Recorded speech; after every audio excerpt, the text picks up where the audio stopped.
Bienvenidos y bienvenidas a una emisión más de su programa Perspectivas aquí en Rompeviento, televisión por internet. Buena noche tenemos hoy, a pesar de todo lo que está pasando en México. José Gil Olmos, reportero de la revista Proceso. Vamos a platicar con él. Él está presentando un libro que no sé si usted ya lo leyó o no. Si no, póngase trucha porque tiene que leerlo. Batallas de Michoacán, Autodefensas, el proyecto colombiano de Peña Nieto. José Gil Olmos, bienvenido, Pepe. Gracias, Ernesto. Nuevamente en casa, después de mucho tiempo. Sí, bienvenido. Pues bueno, vamos a platicar con Pepe, regresamos en un instante, quédese y comenzamos.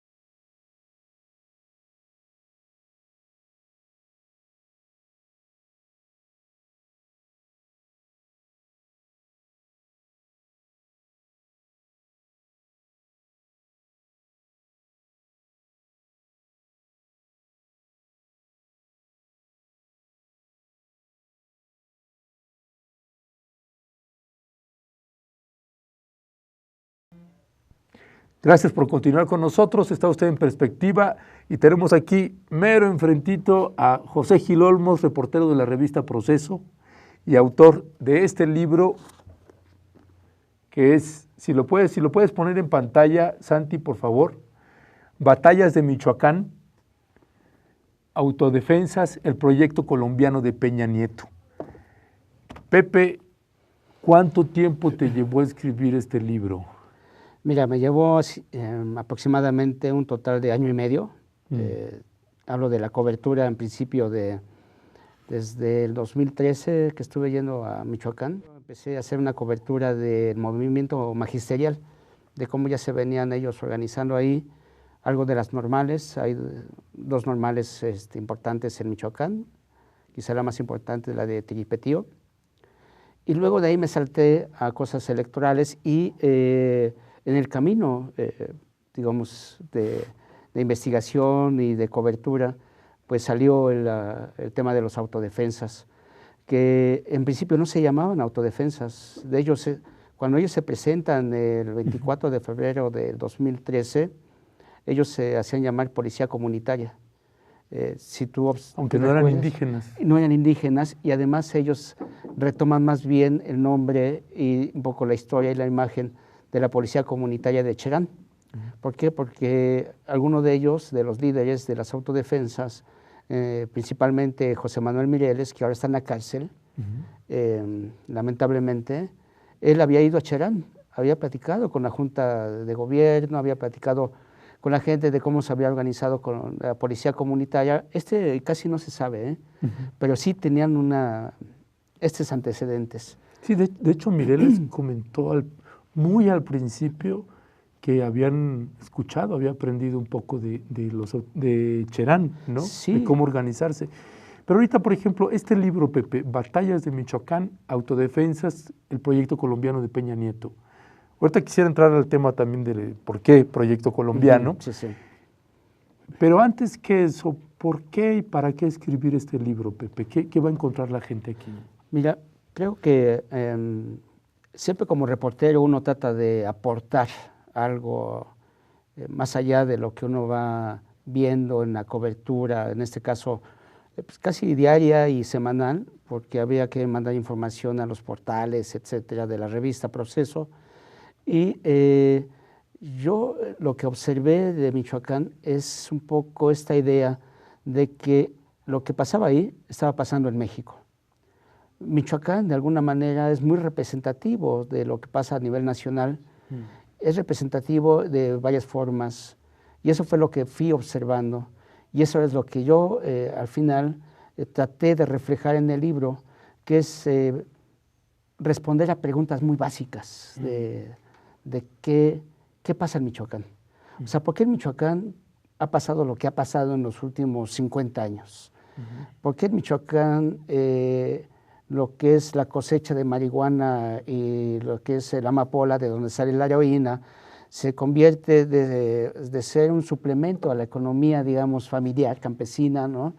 de pronto se convierte en una de las principales fuentes económicas, y al final estos campesinos se convierten en grandes empresas transnacionales, y todavía más allá, que es la última etapa, que se convierten en gobierno.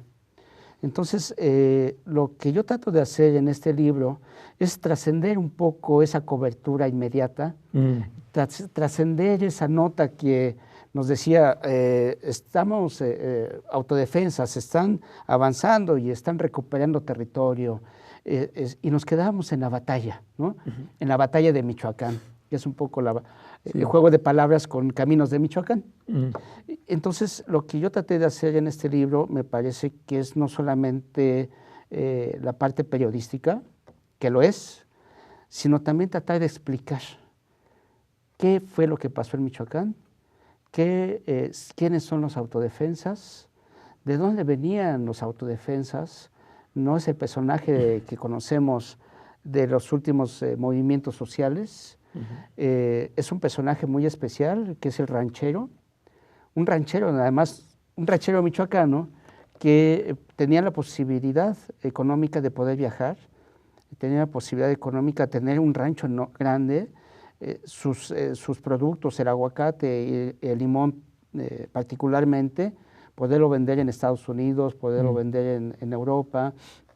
Entonces, lo que estábamos viendo en Michoacán era una historia distinta, pero al mismo tiempo muy representativa de lo que está ocurriendo en el país, que es cómo ha avanzado el narcotráfico para convertirse en crimen organizado, y de ahí cómo se ha evolucionado hasta convertirse en cogobierno, o incluso en lo que ya muchos mencionamos, es el narcoestado.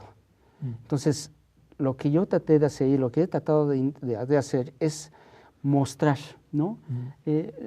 Jaime Sabines decía en un poema de los que más me gustan, yo no vengo a demostrar nada, sino solamente quiero mostrar algo. Entonces, lo que yo trato de hacer es eso, es darle a la gente una lectura, además una lectura entretenida, así vamos a decirlo, ¿no? Porque sí, no puede ser nada entretenido leer cosas terribles de lo que pasa en alguna parte del país. Esa portada, ¿no? Y con esa portada. Pero sí tratar de hacerles un poco más asimilable y presentarles una historia, ¿no? Por ejemplo, aquí, Pepe, ¿no? Si yo pienso porque nosotros también como medio cubrimos mucho el tema de las autodefensas en Michoacán en sus distintos momentos, pero siento que ahorita quedó ya como en un limbo, ¿no? Y de pronto es finalmente qué eran y qué son las autodefensas ahora, cómo explicarle a la gente. Decían, no, es que son paramilitares adiestrados por el ejército, no son de un grupo de narcotráfico, no son del crimen organizado, o son extemplarios. Finalmente, toda una campaña, y hay mucha confusión finalmente, y se logró parte del objetivo, que era como enfriar el boom de las autodefensas. Tienes toda la razón, Ernesto. Es un tema complejo, es un tema que yo creo que ya quisiera el gobierno enterrarlo, o sea, que ya no se hable más de Michoacán, ¿no? Sí. De la forma como se venía hablando. De hecho, las últimas declaraciones de Alfredo Castillo, el excomisionado, fue que ya no había problemas en Michoacán, no había problemas de seguridad, todo era un problema ya social, que ya estaba resuelto, ¿no? Que la gente podía salir tranquilamente a las 2 de la mañana a comerse unos tacos y no pasar nada, ¿no? Sin embargo, vemos que, y luego viene la detención de la tuta, ¿no? Sí, y dicen, ya se resolvió. Bueno, el libro responde precisamente a ese tipo de cosas, diciendo, ¿saben qué? Que no ha terminado la historia. O sea, lo que en esta historia tan compleja de lo que más nos llamó en Michoacán, que son las autodefensas, pero al mismo tiempo los grupos del crimen organizado, no hablo de narcotráfico, sino grupos del crimen organizado como fueron la familia y después los caballeros templarios, pues lo que vamos observando, y esa es un poco la cronología del libro, es cómo estos grupos sociales michoacanos fueron transformándose. Hay una transformación del propio narcotráfico en Michoacán, que es muy representativo a nivel nacional, y luego también cómo es que surgen las autodefensas. Las autodefensas surgen en un contexto muy determinado, o sea, sí hay que verlas en su contexto. Las autodefensas en Michoacán surgen en el 2013, pero en el país 2 años antes ya habían surgido autodefensas, en el término estricto de la palabra. O sea, es gente, son ciudadanos que puede ser de un pueblo o de una comunidad o de una ciudad, de un barrio, que se defienden a sí mismos tomando lo que tienen a la mano, ¿no? Que puede ser el bat o el palo o el rifle, etcétera, para poderse defender. Entonces, del 2011 a 2013 ya teníamos la presencia de autodefensas en por lo menos 15 estados. En Morelos había uno, el grupo Relámpago, que eran muy similares a Michoacán. En Veracruz también tuvimos en Chihuahua indígenas, pero ya teníamos también un antecedente directo, que son las policías comunitarias. ¿Qué hace distinto que permite que estas autodefensas den un salto cuántico y realmente se posicionen, adquieran control, adquieran poder y adquieran simpatía de la gente? ¿Qué lo hizo distinto? Lo hizo distinto, me parece, varias cosas. Una es que la gente lo abrazó, o sea, abrazó a los autodefensas como parte de la misma sociedad, ¿no? Dijo, por fin alguien, ¿no? Ya salieron a la calle y tomaron las armas como sea, porque además José Manuel Mireles, líder de las autodefensas, y me parece el más legítimo de todos, él dijo, la propia Constitución te permite a ti defenderte en tu vida y en tu propiedad. Entonces tú puedes hacer eso. La gente cuando vio a los autodefensas de Michoacán, los recibió muy bien. Y los recibió muy bien porque para entonces ya había 100,000 muertos, había 26,000 desaparecidos, había aproximadamente 300,000 personas, 300,000 mexicanos que se han desplazado de sus tierras o de sus casas por la violencia originada por el crimen organizado. Y al mismo tiempo había una situación de indefensión frente a las autoridades, había una ineficacia muy clara por parte del gobierno de Felipe Calderón y al mismo tiempo el inicio del gobierno de Enrique Peña Nieto, que seguía la misma estrategia, exactamente la misma. Ejército y policía a enfrentar, tratar de descabezar a los grupos, pero al mismo tiempo dejar la estructura viva, ¿no? Entonces, mucha gente se vio reflejada en la historia de Michoacán. ¿Y cuál era la historia de Michoacán? Sobre todo la tierra caliente, es que los caballeros templarios, primero la familia michoacana y después los caballeros templarios, sobrepasaron, digamos, las líneas, así entre comillas, permitidas por el propio crimen organizado. Esto es, se metieron con las familias y con las propiedades. ¿Qué fue lo que hicieron? Comenzaron a cobrar impuestos como autoridad. Y cuando no tenían ya dinero, se cobraban con las hijas y con las esposas. Se las llevaban y las regresaban, pues ya ultrajadas o incluso embarazadas. Si es que regresaban. Si es que regresaban, ¿no? Y al mismo tiempo le decían al aguacatero, si tú produces tantas toneladas, me vas a tener que pagar esto. Pero el de las tortillas también.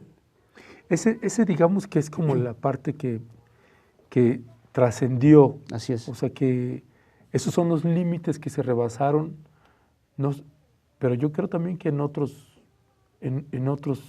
estados y en otras ciudades también. Ahí a lo mejor hay como más elementos, por ejemplo, estoy pensando en el tema de las armas, ¿no? Pero vamos a hacer una primera pausa, Pepe, y ahorita regresamos con ese tema que es parte de las incógnitas y que salieron 30,000 versiones. Y mire, José Gil Olmos es de los reporteros, de los periodistas que estuvo mucho tiempo trabajando in situ, en tierra caliente, haciendo un trabajo periodístico de investigación con una profundidad que vale la pena. Regresamos en un instante, no se vaya.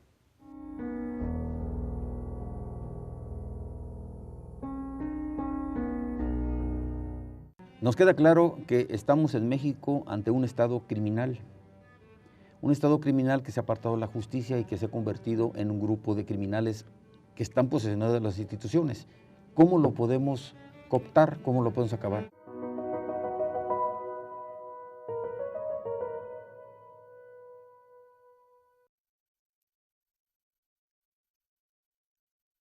Resistencia es miedo, ¿sí?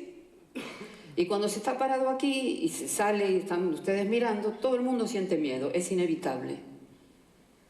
Lo que hay que hacer es ser real con lo que siento. Si siento miedo, siento miedo.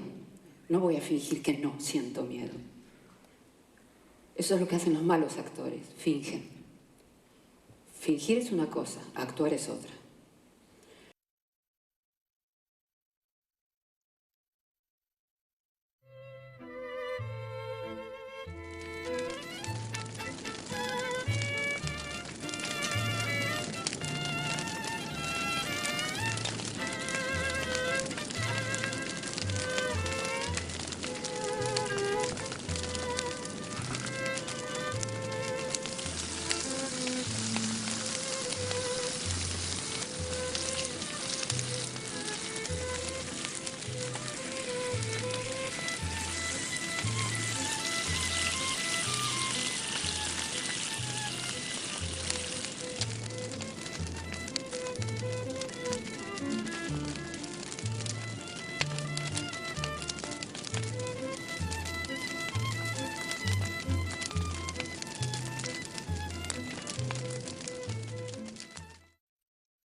Quiero decir, para terminar, que toda mi vida, toda mi lucha ha sido para poner un granito de arena en la emancipación de los hombres.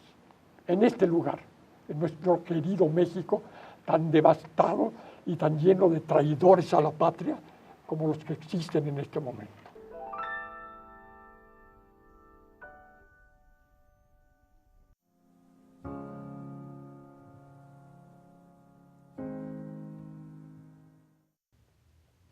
Gracias por continuar con nosotros. Estamos charlando con José Gil Olmos, reportero de la revista Proceso y autor de este libro, Las batallas de Michoacán. Pepe, regresando al tema, autodefensas, el armamento de autodefensas, y permíteme aquí clavar el tema precisamente del subtítulo del libro, que es el proyecto colombiano de Peña Nieto. Hay un personaje, el general Naranjo, y entonces este vínculo de las autodefensas, las armas de las autodefensas, cómo las obtienen, y luego pasamos luego al general Naranjo. Mira, es muy interesante ver la diferencia entre los autodefensas o las autodefensas de Michoacán con respecto a las que había ya en otras partes del país. Y cuando las comenzamos a ver el 24 de febrero del 2013, realmente no las veíamos tan desarrolladas. O sea, había como que una expresión muy legítima y muy espontánea de este grupo de rancheros que estaban hartos del sojuzgamiento de los caballeros templarios y querían poner un alto, ¿no? Recordarás que para entonces ya había 6 años del gobierno de Felipe Calderón que no habían podido hacer absolutamente nada. Los caballeros templarios tenían el control aproximadamente de 3/3 del Estado. Ellos imponían autoridades, ellos les quitaban el 10 o 20% del presupuesto a los municipios, ellos imponían a la policía municipal, y había ya voces desde entonces de que le habían metido dinero a la campaña de Fausto Vallejo, que había sido candidato del PRI y que después ganó, ¿no? O sea, había toda un cogobierno de parte de los caballeros templarios que habían sembrado el terror en Michoacán. Entonces vemos que en Tierra Caliente, o sea, no es en todo Michoacán, es en Tierra Caliente, esta zona que históricamente ha sido olvidada por todo el país, ¿no? Y que sin embargo hace 200 años ahí se empezó a perfilar lo que es el Estado mexicano con la Constitución de Apatzingán, se nos olvida, ¿no? Y y que un poco la pausa, ha pasado lo mismo que en Iguala. O sea, en Iguala también hace 200 años se comenzó a perfilar el Estado mexicano con la Constitución de Iguala. O sea, claro, hay ciertos paralelismos históricos, pero bueno, lo que vimos en Michoacán, Tierra Caliente sobre todo, con esta expresión de autodefensas, fue que vimos a un personaje distinto. Este personaje sí traía armas de alto poder. Traían rifles de asalto, AK-47, R-15. Alcanzamos a ver en algún momento, son los rifles de asalto, ¿cómo se llaman? Son los que utilizan calibre 50 para tomar helicópteros y aviones. O sea, traían mucho armamento. Y cuando nosotros íbamos acompañándolos, ¿no? Cuando liberaban territorio, o cuando ya estaban en el territorio liberado, estoy utilizando términos militares, ¿no? Fíjate. Cuando te liberaban un territorio, entonces nosotros los veíamos y traían lo que no tenían ni siquiera las autodefensas en otros estados, o las policías comunitarias que tienen en el caso de Guerrero, desde 1995, si no mal recuerdo. Traían recursos para comprar armas. Traían recursos para traer estas camionetotas, ¿no? Para comprar gasolina, para darle salario a la gente que entraba, ¿no? a liberar el territorio. Y no era cualquier gente, ¿no? Se les notaba que traían ya por lo menos conocimiento del uso de las armas y de este tipo de armas, ¿no? Y además tenían una estrategia que me parece que no era militar, ¿no? Era una estrategia muy particular de que ellos, era como Pedro Infante, ¿no? Entrando, en lugar de caballo, entrando en las camionetas para liberar ese territorio y recuperar lo que más les importaba. Las dos cosas más importantes para un ranchero, y me parece que para muchos mexicanos, es su rancho, su propiedad y su familia. Entonces entraban precisamente a eso, que era otra cosa que a nosotros nos llamaba mucho la atención. Tierra y familia. Tierra casi y familia. Nada, ¿verdad? Eso es básico. Eso es lo que el Estado mexicano no ha protegido. Por eso tanta simpatía con los autodefensas. Entraban a un territorio, vamos a poner a Nueva Italia, ¿no? Protegidos por la Policía Federal y por el Ejército también. Incluso a veces hasta entraban atrás de estos dos instituciones, digamos, que tienen el uso legal de la fuerza y la violencia, ¿no? Entonces, uno como reportero, cuando entrabas en estas caravanas armadas, te preguntabas, oye, pero ¿cómo es que tienen tanto dinero, no? O sea, ¿cómo es que consiguieron estas armas? No. Porque además eran grupos ilegales. O sea, si tú lo veías en términos constitucionales y legales, ellos estaban violando la ley, ¿no? Aunque te decía, José Manuel Mireles decía que la Constitución te permite eso, ¿no? En la defensa propia de la vida, ¿no? Entraban, tú los veías con recursos, veías con armamento, veías con estrategia. Y uno se preguntaba, como reportero, ¿cómo es que conseguían esto? Cuando yo empecé a hacer la investigación, esta investigación que empieza como una inquietud, como todas las investigaciones, empiezan con una inquietud de saber, de conocer por qué, ¿no? ¿Por qué estaba ocurriendo esto en Tierra Caliente? ¿Por qué estaba ocurriendo esto con las autodefensas? ¿Y por qué las autodefensas eran tan distintas, las michoacanas, a otras entidades? Y sobre todo, ¿por qué en Michoacán surgía este fenómeno que se podía dar en otros estados, que tenían exactamente la misma situación, la misma. Y en unos hasta peor, como Tamaulipas. Tamaulipas, Guerrero, etcétera, ¿no? Entonces, es cuando uno dice, aquí hay algo que no entiendo. Hay algo que no entiendo. Hay vacíos de información. Hay cosas que uno observa, las observas quizás hasta como una manera natural por la misma cotidianidad de la cobertura, pero que no están bien o que uno no se entiende.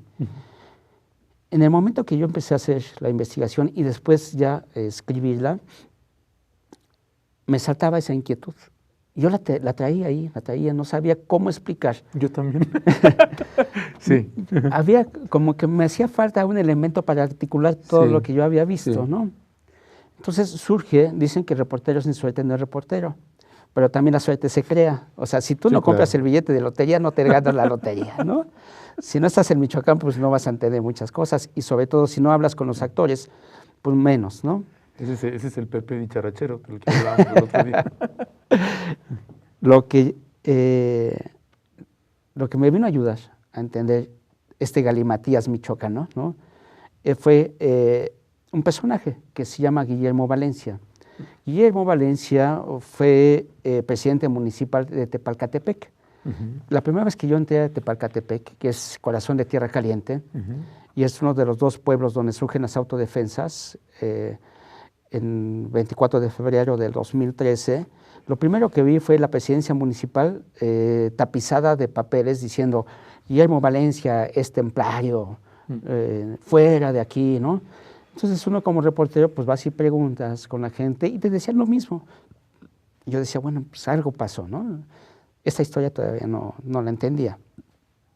Cuando yo estoy haciendo el libro, casi en la última etapa, va Guillermo Valencia a buscarme. Porque yo había hecho referencias de esto, ¿no? De que había sido acusado de templario. Pues en algunos artículos tuyos Exactamente, mencionas sí. eso en el proceso. Entonces va él y con toda amabilidad me dice, oye, José Gil, fíjate que yo leí esto y creo que no es tan exacto, quiero darte mi versión. Yo dije, encantado, ¿no? Uno busca eso. Claro. Entonces me empieza a explicar que él siendo presidente municipal en el 2012, él comenzó a observar cómo las autodefensas en su incipiente organización eran apoyadas por el gobierno federal. Cuando me dice eso, las antenitas de vinil, como las del Chapulín Colorado, que se comienzan a mover, y dices, bueno, aquí ya como que algo está por decirme que voy a entender cosas. Voy a entender un poco el galimatías michoacano. Entonces me dice, en el 2012 el gobierno federal comienza a apoyar el surgimiento de las autodefensas. Y a mí como presidente municipal me piden Uriel Farías y su hermano Juan José Farías, que es el abuelo, el famoso abuelo, Sí, sí. que es señalado, ¿no?, como parte del cártel de Sinaloa, bueno, de Jalisco, Sinaloa. De nueva generación. Nueva generación. Él tiene algunos encuentros con gente del gobierno federal y él, el abuelo, me pide que yo sea el vocero de las autodefensas. Le dije, oye, ¿y Mireles? Dice, acuérdate que Mireles en los primeros meses no aparece como vocero de las autodefensas, sino que es hasta después. Dije, tienes toda la razón. Sí, entonces, a mí me piden que sea el vocero y yo les digo que no puedo. Dije, ¿por qué? Pues porque era presidente municipal y no podía ser el vocero de un movimiento ilegal. O sea, se contraponía, ¿no? Entonces, dice, cuando yo les digo que no, entonces me piden ellos que los apoye, que apoye el movimiento. Y yo les dije, sí, yo les voy a apoyar. ¿Por qué no hacemos que este movimiento entre como parte de la policía municipal? Y enfrentamos a los caballeros templarios y los sacamos de aquí, ¿no? Y recuperamos nuestro territorio. Entonces dice que no quisieron. En ese momento yo no entendí que se trataba de un proyecto mucho más amplio. Ese proyecto más amplio era la integración, ¿no?, de las autodefensas con elementos de todos, ¿no?, de todos, para liberar el territorio de los caballeros templarios con el apoyo del gobierno federal.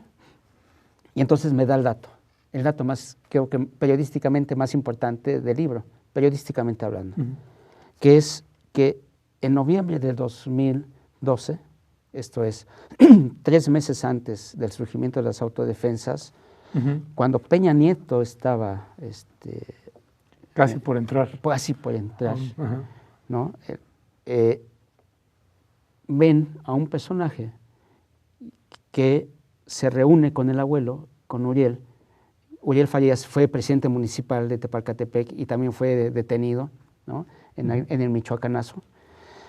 Se reúnen en el centro de Tepalcatepec y de ahí surge el apoyo o la asistencia del gobierno federal para este movimiento. Le dije, pero ¿cómo se dio eso? Dice, sí, hay muchos testigos. Hay muchos testigos que fueron a verme y me dijeron, oye, está pasando esto. Llegó todo un operativo militar para resguardar a este personaje que es Óscar Naranjo. El general Óscar Naranjo, que fue a Tepalcatepec y después fue a La Ruana, los dos pueblos donde nacen las autodefensas, para apoyarlos en todo lo que necesitaban. ¿Quién es el general? Así se hace llamar, Óscar Naranjo. Él fue el creador de las autodefensas en Colombia. Las autodefensas eran un grupo paramilitar en el estricto sentido de la palabra. Un grupo formado por exmilitares con asistencia militar del gobierno y de empresarios para acabar con Pablo Escobar y al mismo tiempo, en el sentido estricto de la palabra paramilitar, de contrainsurgencia contra las FARC. Lo que pasó allá fue lo que pasa muchas veces en todas partes del mundo, que cuando tienen poder, pues se convierten en lo que supuestamente iban a combatir, ¿no? Se convierten en crimen organizado, se convierten en un cártel, el cártel de las autodefensas colombianas, ¿no? Entonces, cuando me dan este dato, cuando Guillermo Valencia me dice esto, y además agrega otro dato, su mamá, que no recuerdo ahorita su nombre, era también miembro del Cabildo de Tepalcatepec. El 24 de febrero de 2013, en esta región de Tierra Caliente, organizan festivales, por el Día de la Bandera, en desfiles, etcétera, comida, etcétera. Y lo que es las instalaciones de la ganadera de Tepalcatepec, ahí se reúnen, ahí llegan todos. ¿Por qué? Porque les daban recursos del gobierno, estatal o federal, ¿no? Fertilizantes, etcétera. Entonces, en este día, en esta tarde, estamos hablando del 24 de febrero de 2013, se reúnen más de 100 ganaderos de la región y dicen, ahí en esa reunión... ¿Se reúnen ahí con el general Naranjo? Ya no, ya nada más se reúnen con Uriel y con el abuelo, que ellos ya habían hecho una labor, ¿no? Ahí mismo en Tepalcatepec, para apoyar el surgimiento de las autodefensas. Y entonces, ahí dicen, es el momento de salir públicamente como policía comunitario. Vamos a luchar contra los caballeros templarios. Y llega en ese momento camionetas del ejército con armamento a entregárselos a estos ganaderos. ¿Ahí de qué mes estamos hablando y de qué 24 de febrero de 2013. Perdón, sí, de 2013. 2013, ya. Ok. Bueno, Pepe, vamos a hacer una pausa y ahorita regresamos. Así como se lo platica Pepe, así está el libro. Así, rico, pues. No se vaya, estamos de retro en un instante.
que por qué tuvieron que pagar tan caro el limón o el aguacate este año.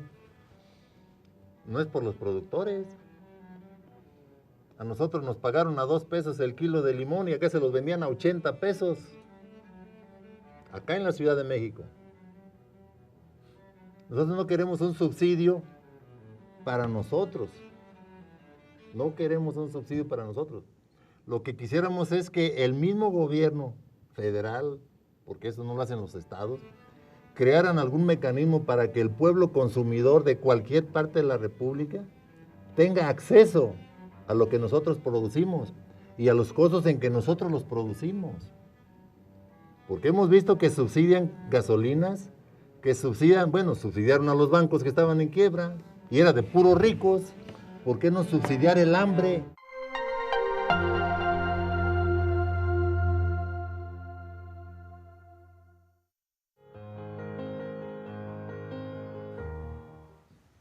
Pues veía usted este personaje emblemático de las autodefensas y que es como el referente, me parece, a nivel nacional e internacional que hay y que quedó, digamos que de las buenas autodefensas, por decirlo de alguna manera. Ajá, sí, sí.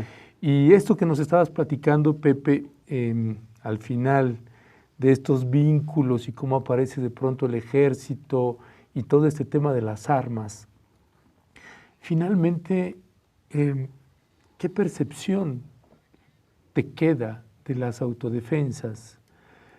Nosotros en el trabajo periodístico que hacíamos, en los reportajes que hicimos sobre Tierra Caliente, Michoacán y autodefensas, en algún momento nos preguntaban, bueno, ¿y los autodefensas fueron adiestrados por el ejército?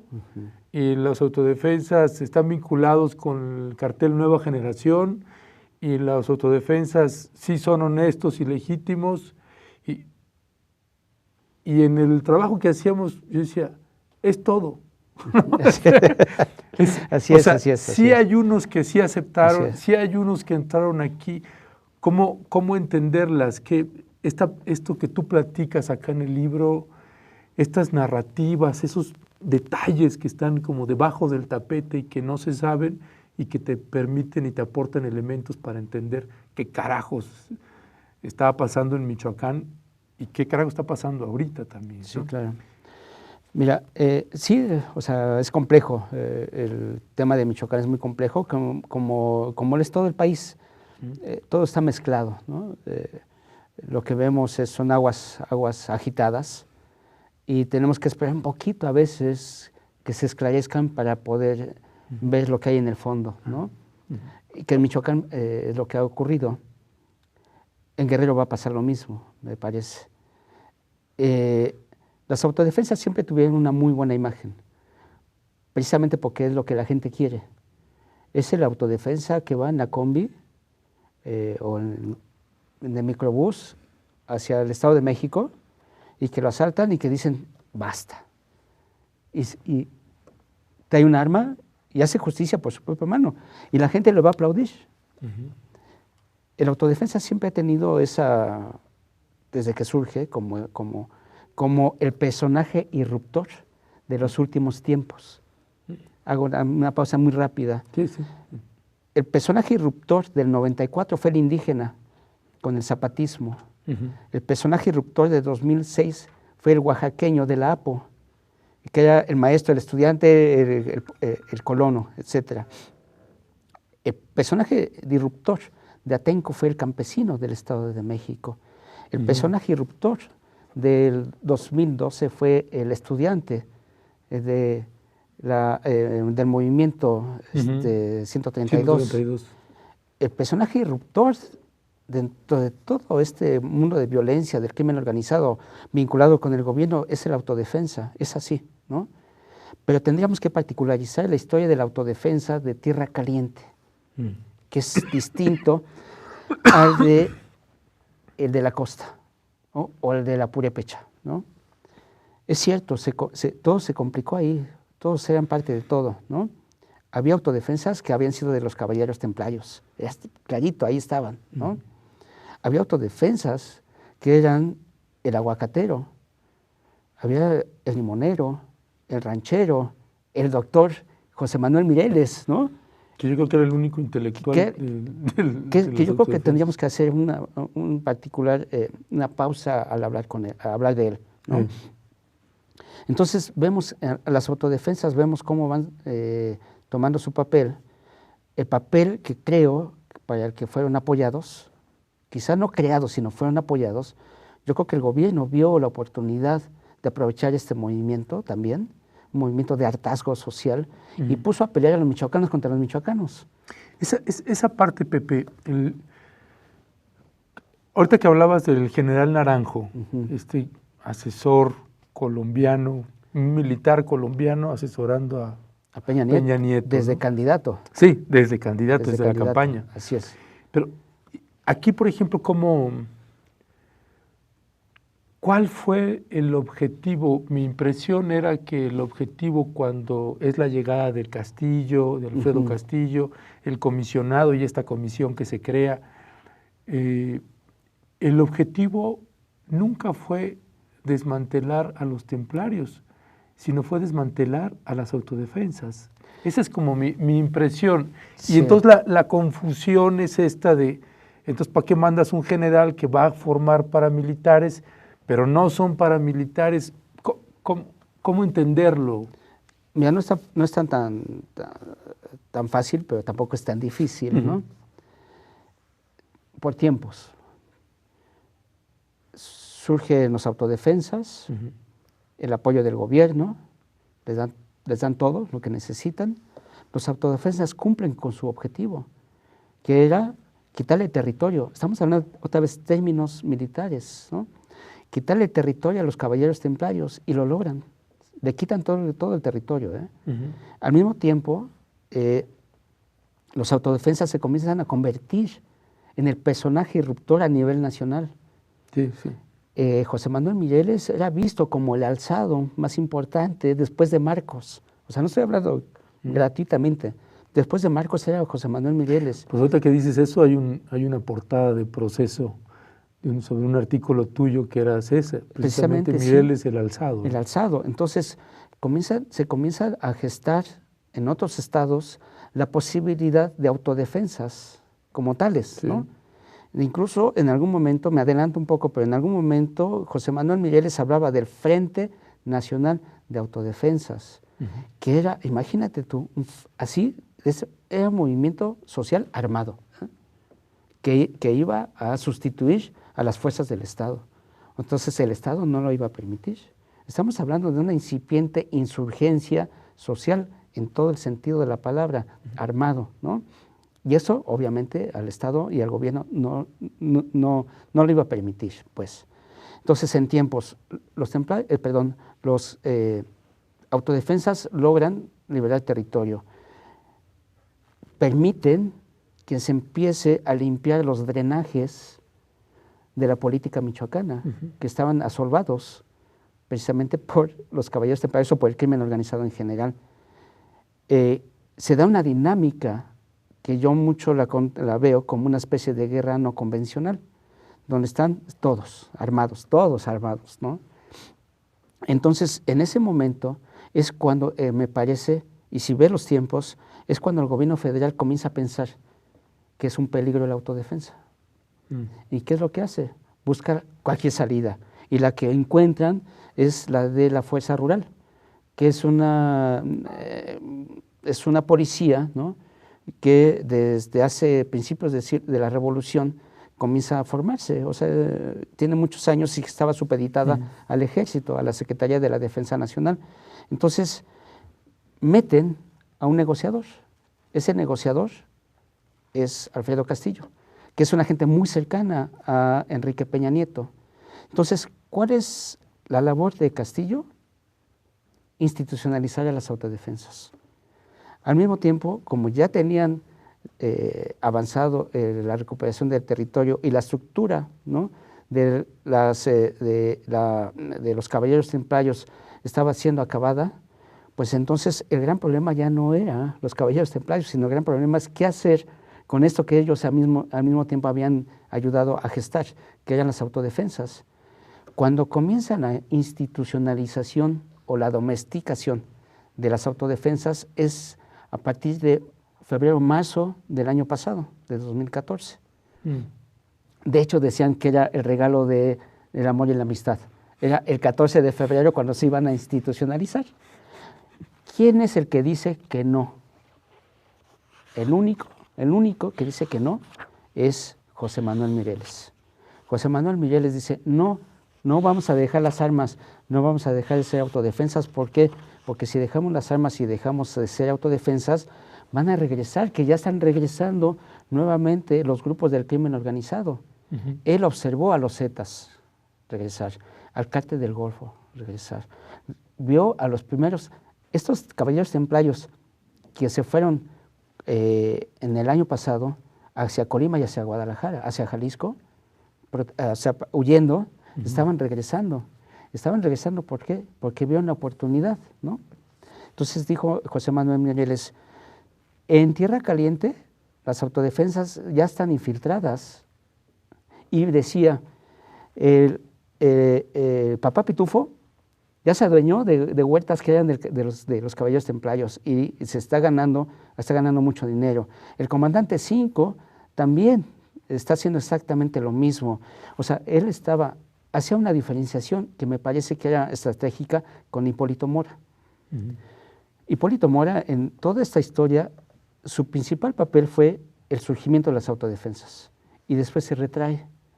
Él no entra a los poblados a la liberación. Sí, no. Él entra hasta después en Apatzingán. Él es un personaje más mediático.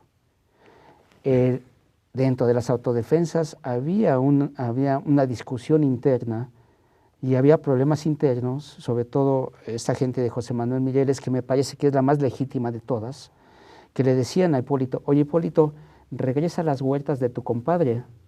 ¿Quién era su compadre? El Chango Méndez. ¿Quién era Chango Méndez? Pues el fundador de la familia michoacana y de los caballeros templarios. Hipólito las estaba administrando y le decían, regrésalas para que sean las autodefensas quienes administren y puedan obtener más recursos. No lo hizo Hipólito. No lo hizo y entró en otra dinámica, que es la dinámica del control del territorio. Entonces, si vamos viendo, vamos desglosando como la madeja, ¿no? Sí. Vamos desglosándola, vamos viendo los tiempos en los cuales en mayo, las autodefensas son institucionalizadas, les quitan todo, les quitan armas, les quitan figura, se comienza a hablar en los medios de que están infiltradas por el crimen organizado, ¿no? De que tienen problemas internos. Acuérdate que incluso hablan de que José Manuel Mireles tiene problemas psicológicos que quedaron por el accidente del 4 de enero de 2014, ¿no? Eso lo empezó a manejar, de hecho, Alfredo Castillo, ¿no? Exactamente. Hay acuerdos de Alfredo Castillo con estos líderes de autodefensas de la Tierra Caliente. Caliente. Hasta hace poco fue que finalmente Hipólito Mora confesó que lo que le había sugerido. Y viene el dato. No recuerdo exactamente si fue en abril o mayo, como dice la canción, fue que el general Óscar Naranjo renuncia a su asesoría con Enrique Peña Nieto y se regresa a donde estaba, con el presidente Santos, en Colombia. Y ahí está. O sea, parece ser que hizo su papel, ¿no? Hasta donde le tenía que dar, y cuando las autodefensas se le salen del redil al gobierno, o la posibilidad incluso de una réplica a nivel nacional, es cuando dicen, ya no te queremos, ¿sabes por qué? Iba a ser un problema. O sea, los medios nos íbamos a concentrar en el general Naranjo, obviamente, ¿no? Porque además las últimas informaciones es que él tiene una empresa de seguridad que le da servicios, por lo menos hasta ahorita, al gobierno de Michoacán. El general Óscar Naranjo, sí. Entonces, él ya iba a ser un problema. Yo me supongo que en las estrategias, ¿no? En el war room del gobierno de Enrique Peña Nieto, si es que lo tiene, ¿no? En algún momento. Sí, no sé si es de guerra o de juego. En algún momento dijeron de que el general Naranjo iba a ser un problema, iba a generar conflictos. Entonces se regresa a Colombia y sigue el curso, ¿no? De las autodefensas. Y se recordarás cuando detienen a doctor José Manuel Mireles, lo detienen por una cosa bastante tonta, ¿no? que por armas, pues a las armas ya las traían desde hacía un año, y por droga, pues se las sembraron, era tan claro y tan evidente, ¿no? ¿Por qué detienen o por qué anulan, que esa es la palabra, por qué anulan al doctor José Manuel Mireles? Me parece que es el único, dentro de todos, incluyendo a Hipólito Mora, es el único que tiene discurso político. Es el único, no hay otro. Es el único que tenía un proyecto político de las autodefensas. En algún momento, no solamente a mí, creo que lo platicó con varios, él decía, esta es la parte de conflicto de Michoacán. En esta parte está la Purépecha, en medio está Tierra Caliente y de este lado es la costa. Vamos a liberar Tierra Caliente.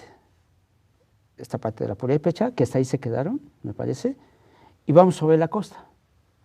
Lo dijo, vamos sobre la costa. Una vez que tengamos este territorio liberado, vamos a iniciar el proceso legal de crear un nuevo estado en Michoacán. Sí. Un nuevo estado que no se va a hablar, no, a lo mejor se iba a llamar, no sé, ¿no? Podemos inventar cualquier nombre. Michoacán liberado. Michoacán liberado, así. Y en este territorio liberado vamos a crear un nuevo estado y incluso vamos a crear un nuevo puerto que le pueda competir a las Cárdenas. Y nuestros socios para el nuevo puerto van a ser los chinos. Yo creo, me imagino, que esta información la tuvieron en el gobierno. Me imagino que al mismo tiempo comenzaron a observar que se podía dar la réplica de las autodefensas a nivel nacional. Y al mismo tiempo que había gente que estaba interesada en esto. O sea, estamos hablando de un gran proyecto de liberación alterno al Estado mexicano. Y entonces, imagínate nada más, crear un territorio liberado en Michoacán sería como hablar del territorio liberado, que así lo es en los hechos, de Chiapas, con el Ejército Zapatista de Liberación Nacional. Sí, pues ahí, Pepe, mira, me avisan que ya nos quedan 7 minutos y se nos acaba el programa. Hay en el libro que escribes un impresionante, unos tablas, gráficos, donde lograste identificar cada personaje vinculado con los Caballeros Templarios o miembro de los Caballeros Templarios por región, administradores, unidades operativas, por zonas, Uruapan, Morelia, Michoacán. Es un trabajo impresionante ahí, Pepe. Pues es un trabajo de investigación, tratando de resumir. Es un trabajo de investigación serio. No solamente se queda en la parte periodística, que es lo más momentáneo. Sí. Tratamos de, por lo menos traté, ¿no?, con ayuda de amigos, ¿no?, en este caso de Francisco Castellanos, que es el corresponsal de Proceso en Michoacán, de dar las líneas históricas de cómo es que se crea todo este narcoestado en Michoacán, viendo también los perfiles de estos grupos y estos personajes. Estamos hablando de grupos del crimen organizado muy particulares de México. Me parece que es la aportación del crimen organizado mexicano a la historia mundial de las mafias, ¿no? Si pudieras resumirlo como en 1 o 2 minutos, pienso en Guerrero, en el trato y la estrategia del gobierno, en la atención sobre lo que ha sucedido en Guerrero, particularmente post Ayotzinapa, ¿no? Pero también previo, en el periodo de Peña Nieto, digamos, ¿no? La atención que se le dio a Michoacán y que se le da a Michoacán y la atención que se le da a Guerrero. ¿En qué se parecen y en qué se diferencian? Mira, se parecen mucho en la situación. Los grupos del crimen organizado en Guerrero se han fortalecido tanto que controlan igualmente el territorio, controlan, no sé, 1/3 o quizá más del territorio de Guerrero. También hubo recursos del crimen organizado para el exgobernador Ángel Aguirre, están las declaraciones, pero la diferencia me parece que otra vez es histórica, ¿no? ¿Y cuál es la gran diferencia de Michoacán y Guerrero? Es precisamente que si en Michoacán el alzado fue la autodefensa, en Guerrero me parece que el alzado es la sociedad, pero me voy a atrever a decirlo, pero creo que en los hechos es así, y lo vamos a ver quizá en las elecciones, es la guerrilla. Es un estado que tiene una gran historia de movimientos armados, movimientos civiles armados, que cuando comenzó lo de Ayotzinapa, esto es a partir de septiembre del año pasado, en los 2 primeros meses, o incluso quizá en el primer mes, lo que vimos fue el resurgimiento de al menos 7 grupos de la guerrilla, que dijeron, ya basta, y vamos a entrar también al escenario. Me voy a atrever a decirlo, creo que en este momento en Guerrero se puede dar un gran problema social, de tal manera que lo que no habíamos visto en los últimos años, estamos hablando del 94 a la fecha, 20 años, vamos a ver a los insurgentes armados entrando al escenario de guerra del gobierno y el crimen organizado. Lo dijo Lerpi, hacemos un llamado para que se formen las milicias armadas y vamos sobre el crimen organizado también. O sea, si el elemento ruptor en Michoacán fue las autodefensas, el elemento ruptor en Guerrero puede ser nuevamente la guerrilla, como hace 20 años o muchos años antes. Vamos a ver un escenario totalmente distinto al de Michoacán, quizá con menos control por parte del gobierno federal. Y bueno, nos quedan 3 minutos. En 2, Pepe, hace unos días, el pasado 11 de marzo, sacaste un artículo que publicó la revista Proceso, en su versión online, El imperio de la impunidad. Y tratando de cerrar como en un marco más amplio a nivel nacional, preguntabas cómo entender, ¿no?, el nombramiento de Medina Mora, el carpetazo al caso Ayotzinapa, el nombramiento de Arely Gómez, y ahorita el golpe a Carmen Aristegui y la libertad de expresión en México. Pareciera toda una estrategia armada, el tablero de ajedrez se está moviendo, el tablero político. ¿Cómo entenderlo? Perdón, en 2 minutos, Pepe. Quizás sea muy rápido aquí, pero estamos viendo la segunda etapa del gobierno de Enrique Peña Nieto. La primera etapa fue las reformas estructurales, fue la negociación política con los partidos, etcétera, etcétera, y con sus principales socios, los empresarios de los medios de comunicación. Perdón, yo vi la represión al CETEG. Sí. Bueno, yo creo que viene más fuerte esa. Es la segunda etapa del gobierno de Enrique Peña Nieto. Viene la etapa represora, viene la etapa de la censura, viene la etapa del control absoluto, ¿no?, de las cámaras, a través de sus socios, que en este caso sería el Partido Verde Ecologista mexicano, que de verde ni de mexicano no tiene nada, y sobre todo viene en esto que yo le llamo el imperio de la impunidad. O sea, perdón por la palabra, pero les va a valer madre absolutamente todo, con tal de imponerse en un proyecto de años. Y les vale tanto que son capaces de correr, por ejemplo, en este caso a Carmen Aristegui, con un predominio de intereses económicos y políticos sobre todo, y van a hacer exactamente lo mismo con aquel que se quiera expresar de manera libre, ¿no?, y hacer la crítica y el análisis necesario en la época. Pero al mismo tiempo creo, y esto me parece que hay una esperanza dentro de todo esto, que la sociedad civil ya está igualmente en su plano de no aceptar las cosas, ¿no? Ya quizá no a través de los medios oficiales, sino a través de las redes sociales, y vamos a ver movimientos sociales que no habíamos observado. Pues esa es